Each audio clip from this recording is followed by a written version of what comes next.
What is up, all you GBA D-League type people? This is Tom, here bringing you guys Week 8 of the Power Rankings with me as always. What's up, guys? Aster back this week. We had a bit of a break. Felt good.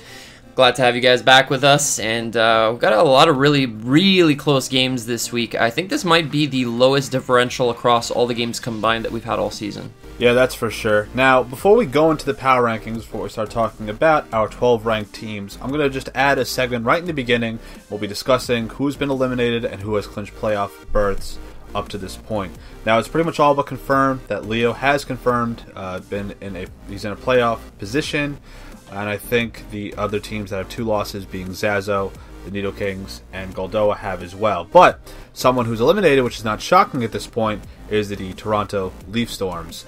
On top of him, if Aaron and his Infernapes lose one more game, they're out as well. But we'll find out if that comes through next week.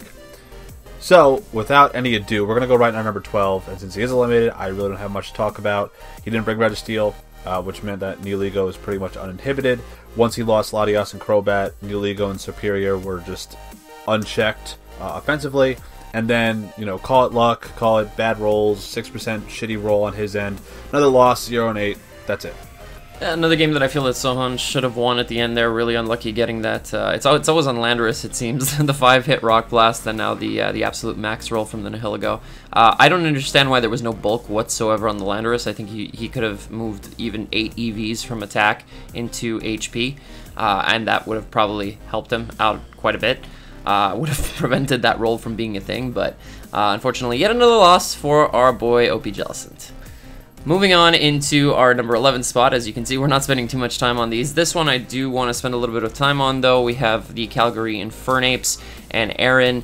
Aaron, of course, had control of the game, I would say, for about 85% of that game, and then kind of just threw it away, not realizing that his Dawn fan was asleep and that he wouldn't be able to get off the aromatherapy with the Roserade if the Terrakion was in fact Z, which we saw that it was. So, very unfortunate way to end the game for Aaron. He really threw the entire game there at the end. He had an opportunity to really stall out the Megalodios with Volcanion, and there were a plethora of different plays that he could have made near the end there to keep himself from losing to Terrakion, and he didn't make any of them, so I have nothing more to say on that. Now, you said it already, for about the first 20-30 turns, he played extremely well. He kept the game in his favor with doubles and a lot of positive matchups in his favor. The Thunderous, once Rycode went down, did a really nice job at threatening the vast majority of CJ's team. And if you ask me, if this game was played on Wi-Fi, there definitely would have been the possibility that CJ would have been timed out because, as you just said, Aaron was up like 5-2 at some point. And basically, he just coughed it away after one turn. Yeah, I know they had a disconnect, and they decided to switch over to Showdown, but they were already about 30 minutes deep by the time that happened. So it's very possible it could have gone to timer. Yeah, I definitely could see Aaron slowing down his plays to ensure that he could at least maintain differential and not have Terrakion go fist deep into his butthole. With that being said, of course, I call this a choke. And I say this because he, like you said, he misplayed with the Don Fan versus the Klefki. He let Klefki kill itself to the foul play. And then Terrakion behind a screen, which was irrelevant, just absolutely cleaned up. Now, the ironic part that I want to point out is that in GBA Season 7, Aaron had the audacity to call me the biggest choke artist he's ever watched. Now, here's the irony. The tables, they have turned. And if I ever hear such an audacious accusation of such low and grimy substance, I will show you this game because I choke. Boy, you... Yo, that was some major sass there, Tom. No, this is definitely a choke of the highest degree, highest order, top tier choke right here. Nothing more to say on Aaron. I am in his front office. I helped him build this team. We had a game plan set in motion, and really didn't play it through in the end there. So unfortunately, going to have to keep him down at number 11. A win here could have meant him moving up one spot for sure, because our number 10 is, of course, CJ, and I'll let you start on him. I think I pretty much just wanted to speak on Aaron's behalf in this one. The game was pretty much doubles for the large majority of the early game, and it pretty much was a race to whoever could set up first. We saw Aaron had the Clef, the Thundy, the Volcanian with the sub, and then we had CJ with the keys to help Tarak, Raiko, and Megaladios. The screen keys, I actually really liked this match. It definitely worked to at least allow Raiko to get some damage off on the team. Megaladios did a nice job at kind of avoiding Donphan's bullshit. But, once he got that set up for Tarakion, and he got just in the right position, and with some really good patience, I'll add, he definitely used his late opportunity to set up and then straight clean against the Chokemaster Supreme. That rhymed. Yeah, definitely. Obviously, this game was completely won based on CJ, based on Aaron choking the game away, so CJ doesn't have too much merit in this win, I would say. Obviously, he played the endgame superbly, the way that he used Tarakion, avoided the Rocky Helmet damage the way that he did, kept it alive and made sure that it swept through the entirety of Aaron's team. Was very well done.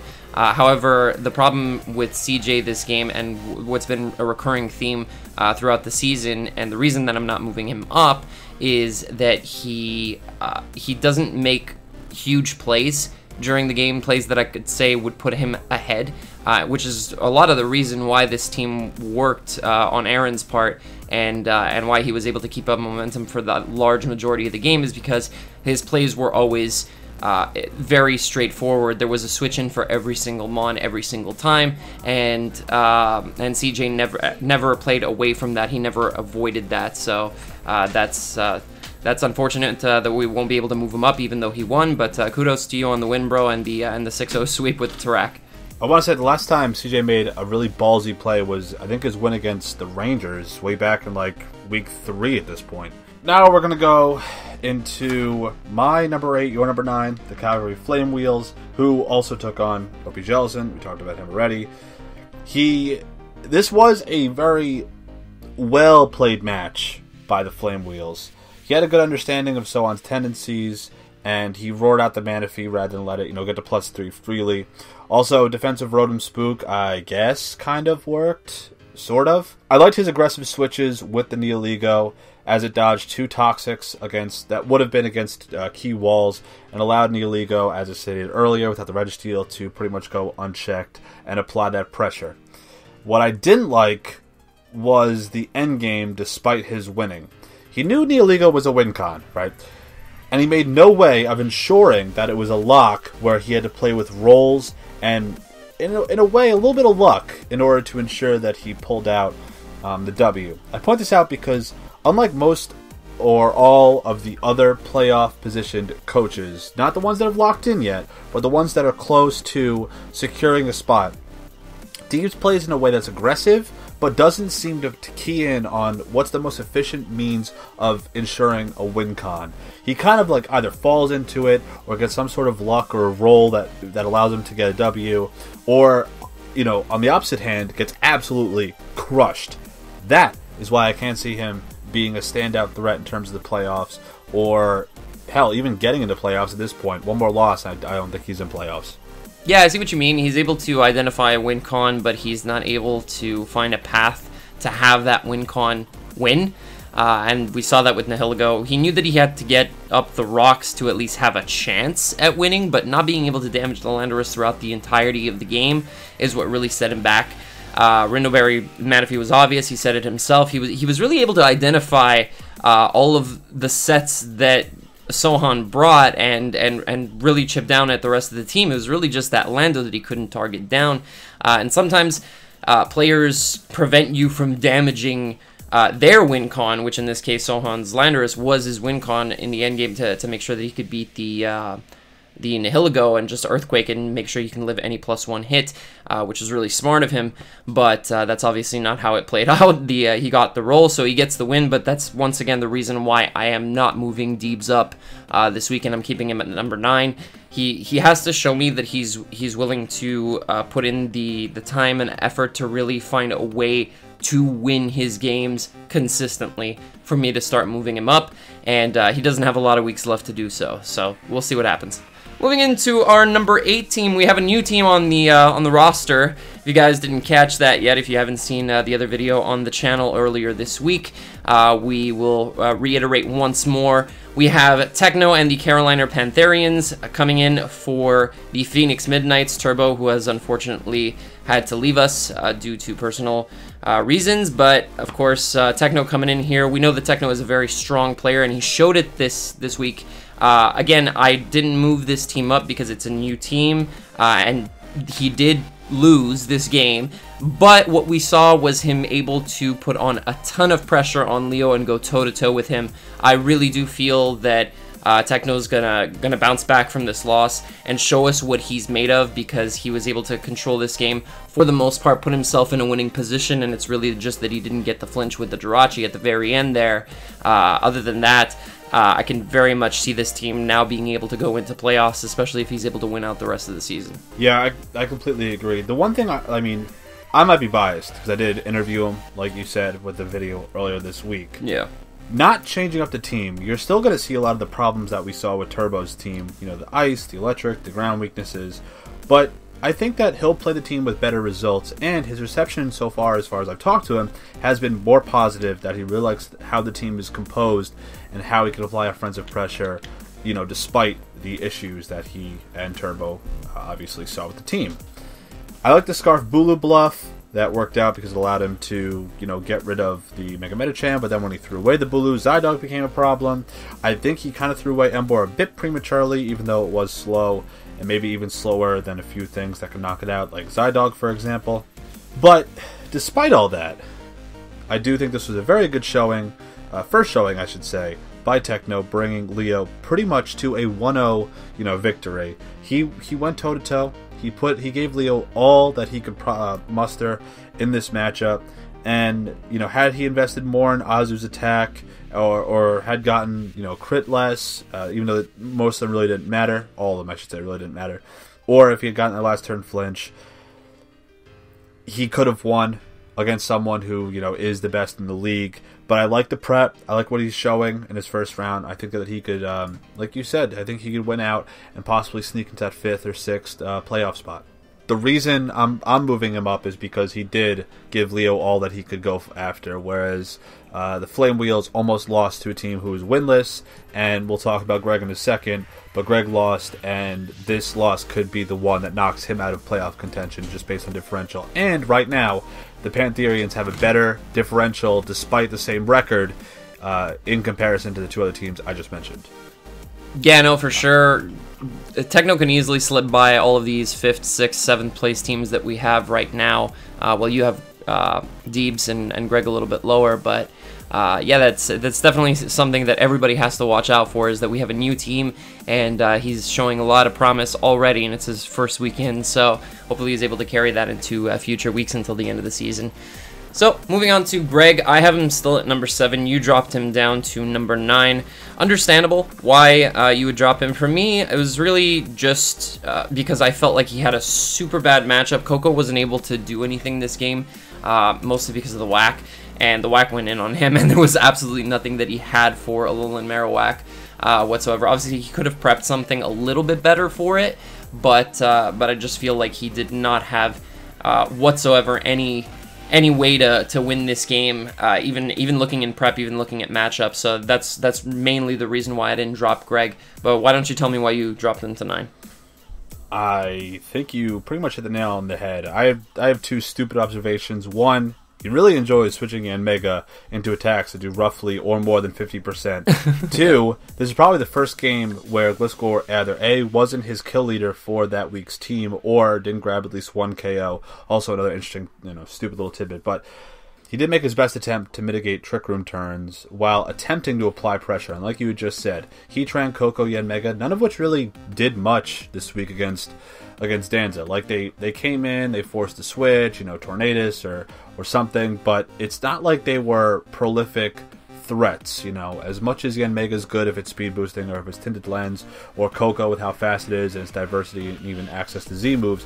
It just seemed like whenever they came in, they just stopped something of Danza's from doing whatever it wanted, if that makes sense. Now, I say that to say this. This is a huge loss for Greg. He played well enough in the early game. He stopped Danza from getting up the Trick Room the first time. But once the second time, it went up. That's when the game went out of hand, absolutely at light speed. Alolan Marowak and Drampa just ate his team alive. This could be the type of game or the type of loss that could knock him out of playoff contention, which is what I firmly believe in, because he has caught some L's before, but this one against this team this late in the season, this could be the nail that kind of puts him in the coffin, and we slowly lower him into the thanks for playing grave. Yeah, no, for sure, I agree with you. Probably if he takes another loss next week, then I'll drop him super hard, probably to about where you have him, maybe even 10th. We'll see what happens with CJ, but yeah, that's it for Greg. Moving on into both our number 6s. From here on out, our lists are very similar. You guys know by now, this is where we're going to have a lot of our focus, obviously, is going to be these top 6 teams. We have the Exeter Chief Electivires coming in at number 6 for both of us. Now, this was a tough loss for Melon, obviously. Once again, we have... I'll let you talk about that part, but we see Melon struggling to be able to get through Goldoa's team. Goldoa's team didn't look too threatening, but I think it was really the Ditto that kept him from being able to do anything ultimately, because whenever the Ditto was allowed to come in, which was really only in the end game, Goldoa played it very well and kept it till the end. Whenever it was, if ever it was allowed in, it was going to do some damage to Melon's team, so he had to play around that quite a bit, obviously, and he was never really able to get anything going. He did play well in the mid game. I feel like he made the appropriate switches. He put on a little bit of pressure onto Goldoa. They had a really good match. I had a lot of fun watching this match, regardless. But unfortunately, he took this loss, lost the Snorlax when he did, and then just lost the Ditto in the end game. So sucks for him. But he does have a 4-4 record. I could still see him pulling it out from here to the end of the season. Really depends on how he decides to play from week to week. And this week, once again, we had, what did we have, Tom? Once again, tick tock, Cletty. Tick tock. Look at the fucking timer. I commented on his video. I said, listen, here's what you need to do. You take a big piece of paper, right, and put watch the timer just in Sharpie, just right on your monitor, because you'll watch the goddamn timer. That's actually a pretty good idea. I think he might actually remember to look at it from time to time if he does that. Right? It's like when I watch his battles, I'm watching, NL play games. It's like, what are you doing, you egg? Stop being an egg. You kind of hit a lot of the points. Zysnek with sub and the coil did good.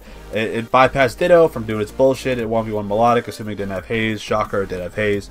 And, but the thing was, it never really stressed Goldoa. Actually, I'll talk about that in a minute once we get to him. But, early on when Melodic was healthy, not really the biggest issue. Another week, another loss from Ellen. I don't know how he could have played better in the end game. I thought maybe he was really on tilt from that, his quote-unquote sack of Snorlax with the timer. But, I don't know. I don't think that this game really could have shifted any other way with Ditto in the back, and the way that Goldoa still had Haxorus to use, and Victini was just a goddamn nuke versus Melon's team. Yeah, he was under a lot of pressure the whole time. We'll see what happens as he moves forward. I am going to talk now about the Texas Rangers. Now, Randy did the best that he possibly could, but I feel like there was a few things that did kind of, throw him off. His team was best prepared for what is pretty much confirmed by Zaza, despite that we didn't see his upload, was a stall team. He had talked about it with me privately that he brought Stall because Randy's team is ill-equipped to beat Stall. And not only that, you look at Zazo's team, and his type of team is what beats Megalopony and Celesteela. So you take away of the two, biggest offensive or at least setup threats from Randy, remove them out of the picture, what beats Stall? That was kind of what Zaza was going into when he went into this match. And I talk about that to say this. Randy lost Mamoswine early, which put him behind, due to a gutsy play made by Zaza. I kind of limited the pressure he was able to apply, but you also think about if rocks were up, if Ferrothorn coming in, and even the fact that it was just a Life Orb set, there was only so much time that Mamoswine can come in and bust things, and of course you still have a Zapdos and a Slowbro and things that are going to be able to switch, or at least on a prediction, come in and not take all that much damage, while of course Mamoswine would still take that 10% from the Life Orb. The Slurpuff was, I think, my idea. Not to toot my own horn, but I could see that being your idea.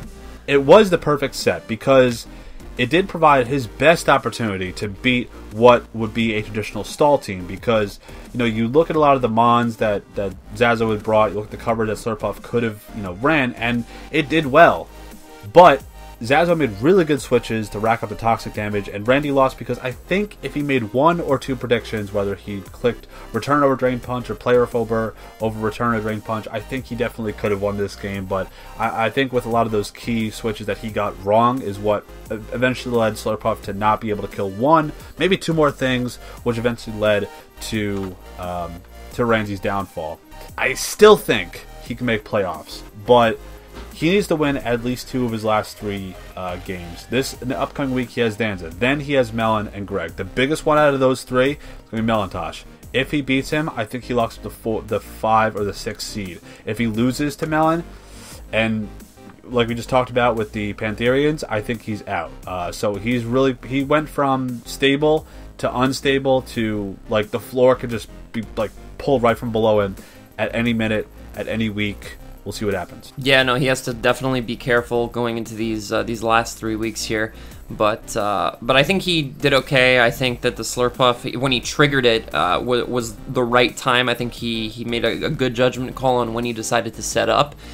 The problem that I have with his team specifically is the Jellison not having Taunt. Because if the Jellison had Taunt, that is a stall breaker set. And that can take down an entire stall team, especially one with Blissey, which cannot touch Jellison under normal conditions if it's not carrying Thunder or Thunderbolt, for example. So I think that he would have been able to pull it out if he had Taunt. He would have been able to stall out the Blissey completely, prevent himself from getting Toxic, and I think he would have just won right there. So that's the real big issue I have with it. Obviously, getting caught with the Draco on the Mamoswine was unfortunate. It was very unlikely for Zaza to switch in. Very ballsy play. We'll talk about it more when we get to him in a second. But I think that Randy played well overall. He keeps playing like this. He's going to rack up wins, and he should be able to get 2 from here to the end of the season. But you never know. We have strong competition, and we have people that are sort of yes and no every week, especially Melon and Greg, who he has to both take on. So, if I remember correctly, I think the Jellison did have Taunt, but at that point, I think he kind of shifted in because he recognized that it couldn't beat the Garchomp, wasn't fast enough, it couldn't beat the Mawile, which would have just pounded it in, and he was kind of limited on the coverage. The Mawile was dead. The Garchomp was super low because it had taken a hit, and he could have just scalded or wisped it. Obviously, it was Draco, but Jellison's Spadef is amazing. I'm under the impression that the Jellison didn't have Taunt, because if it did, it won. I don't know.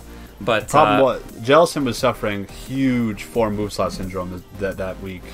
Oh, yeah, for sure. I'm sure it was. I didn't really take a look at the rest of his team, and I'm sure he brought it in part for the Heracross, obviously, because it does take on Heracross decently well outside of knockoff. I just felt like, just looking at the match from Randy's side, I felt like if he had Taunt, he would have won. So also, you're in his FO2. You could actually. Yeah, no. I know. I didn't have time this week, unfortunately. Hopefully, I'll have time from here to the end of the season. But I would have probably suggested that had I seen it, because Zazo's stall team is broken by a stall breaker, and he has one of the premier stall breakers in Jellison. So I probably would have said something there. So sorry, Randy, for not mentioning anything. Speaking of Randy's opponent, we have the Detroit Butterfrees. Now, unfortunately, Zazo hasn't uploaded yet, but. Like I said during the last slot we're talking about Randy, his team was extremely ill-prepared for straight-up stall, and that's what Zazo kind of talked to me, on the side. And we did see a straight-up stall team. When we see Double Fat Pink, and we see Zapdos, and then we see, Garchomp and Mawile, and last Mon that escapes me. Zapdos, no? Pharaoh, there it is. Pharaoh, it worked, and I think that was kind of that was Zazo's point, to show that certain teams are just ill-equipped to battle certain type of team archetypes. Him staying in with Chomp against the Mamo was ballsy as fuck, but it also worked. You know, he was able to get big damage off with that Draco, and basically made Mamoswine a non-issue for the long game, being so low. Like I said, during, prior, having a Life Orb. The Toxicon Blissey pretty much saved Zazo from Slurpee Boy just plowing through the remainder of Zazo's team, and maybe potentially winning.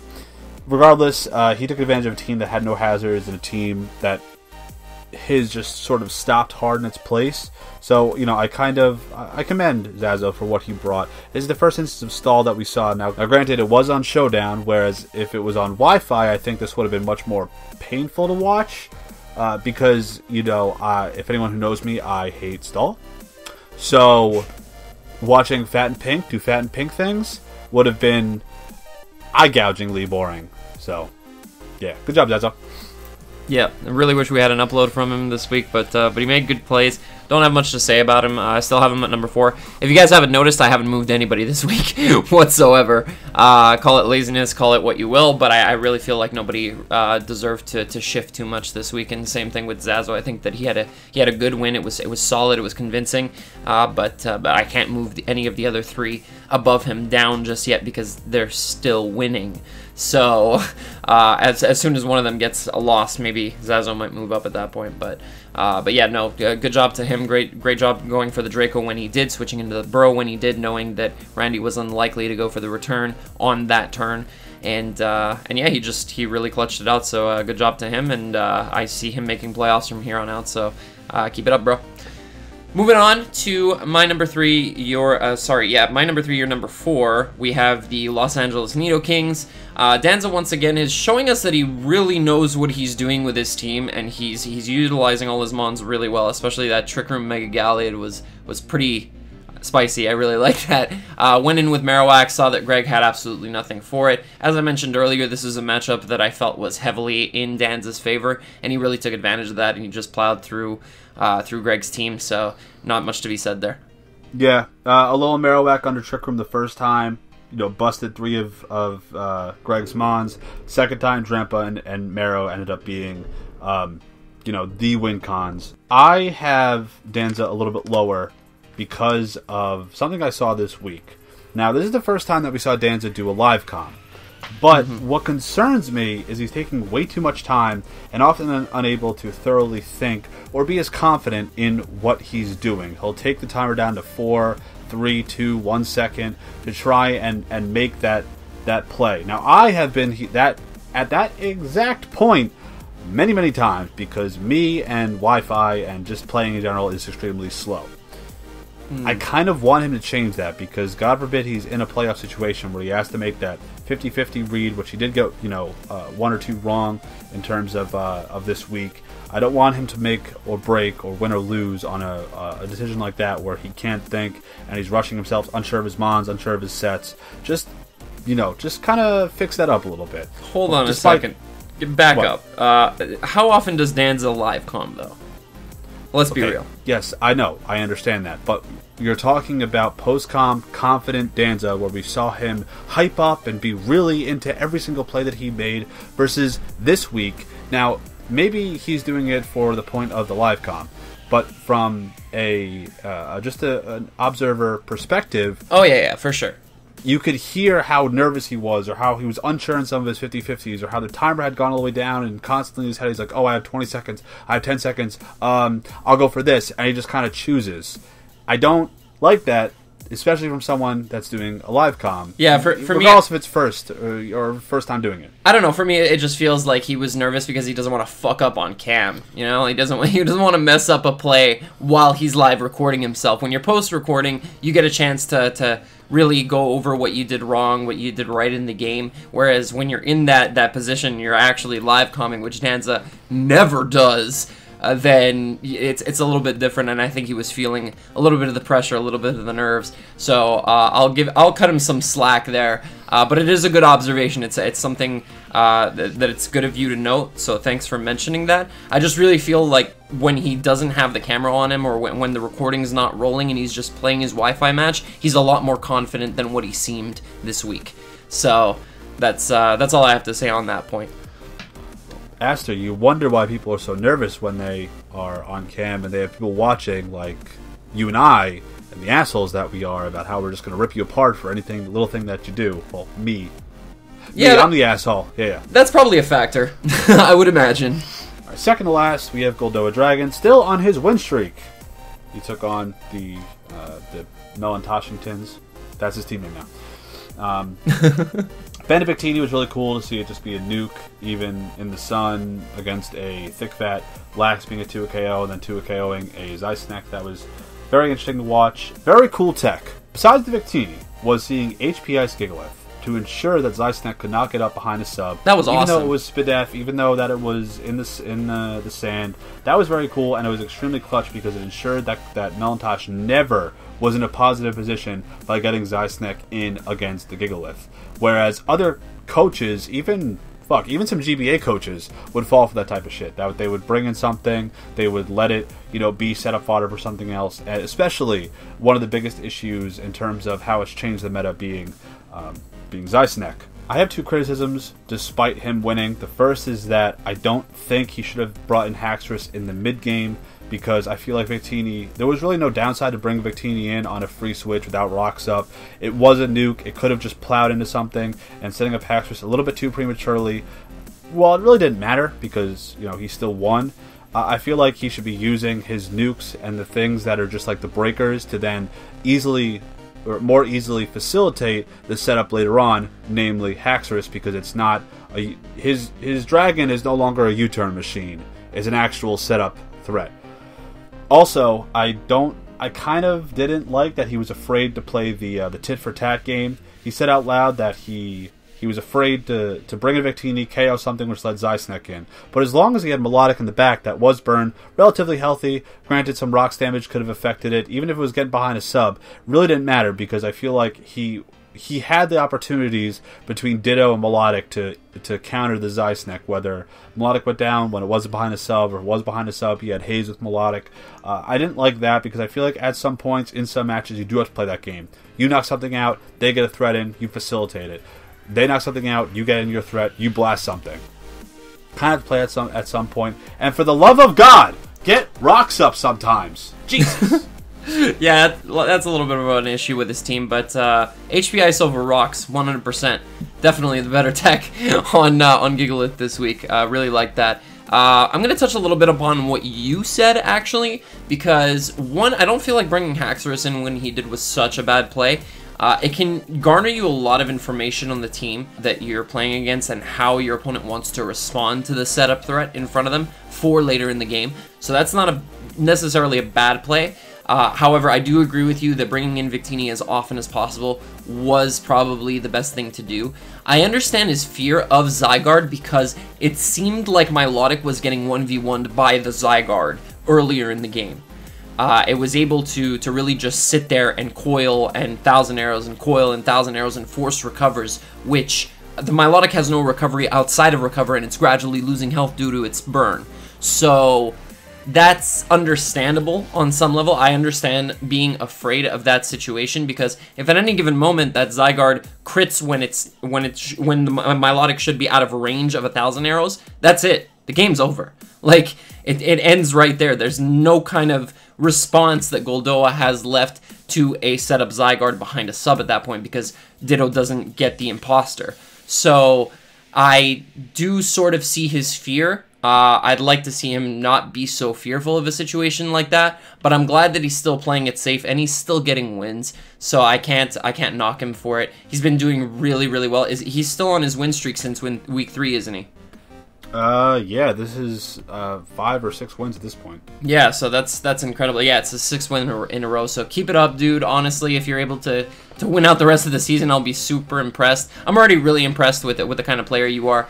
I feel like we're very similar. We have very similar play styles in a lot of ways, me and Goldo, and that's kind of why I admire the way that he plays. I see myself in him sometimes, and I understand the plays that he made and why he made them, and he clutched out the win, so good job, dude. Great build, and keep playing the way that you're playing. And he's in playoffs. That's more than we could say this past season. Oh, yeah, for sure.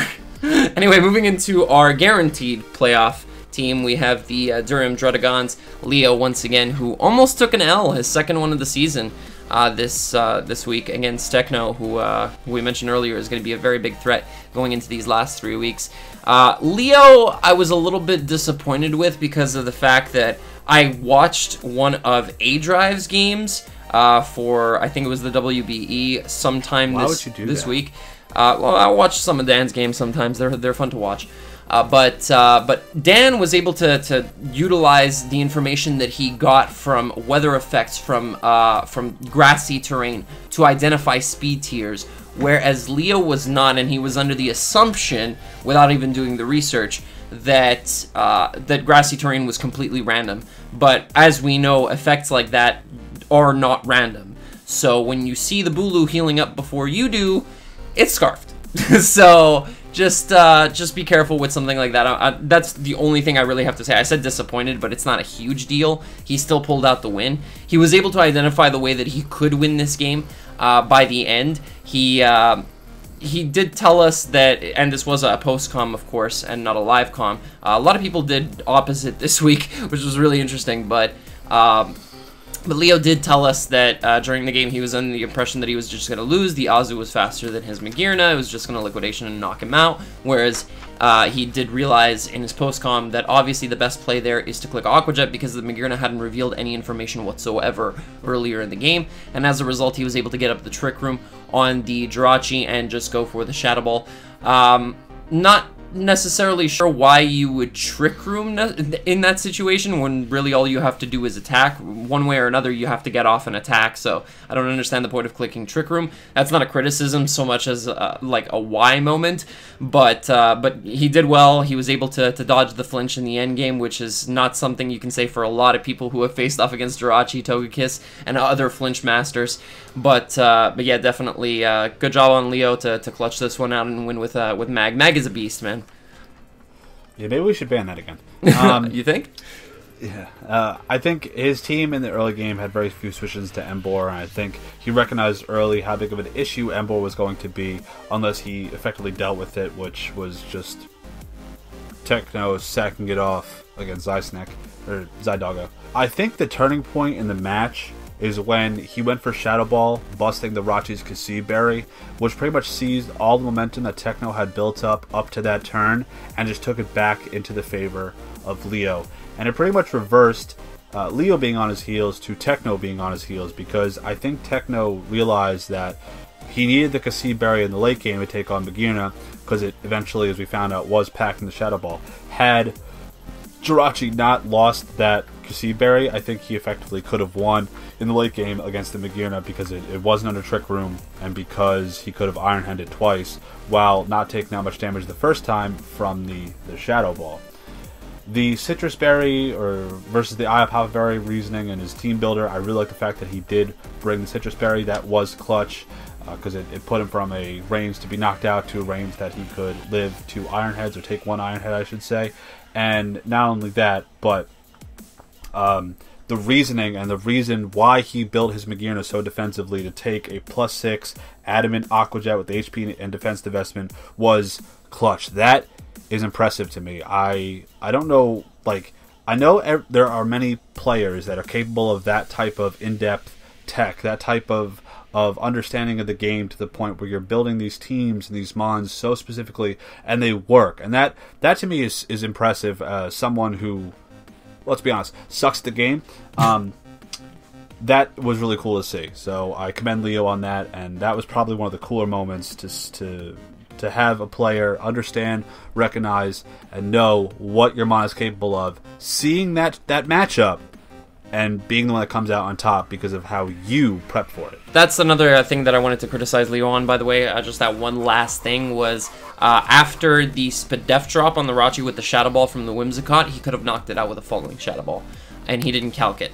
And that was a huge mistake on his part. I think that he definitely should have calced that damage and found out that his Whimsicott could have knocked out the Jirachi, and he wouldn't have put himself in such a tight spot near the end where he could have lost to a flinch. So just that one thing. But of course, Leo is now 7-1, I believe. So that's good job, dude. Keep it up, and we'll see you have another amazing run this season. Maybe even win it again. So I'd like to see a repeat of last season, honestly. I think that Leo deserves it. I think that he could definitely make finals if he keeps this up, and we could see him win the entire thing once again. So that's gonna wrap it up for this week, guys. If you did enjoy, make sure to leave a like down below. I'm gonna let Tom close us out. Yeah, comment rankings, watch video. Thanks, and see you next week. Bye. Peace.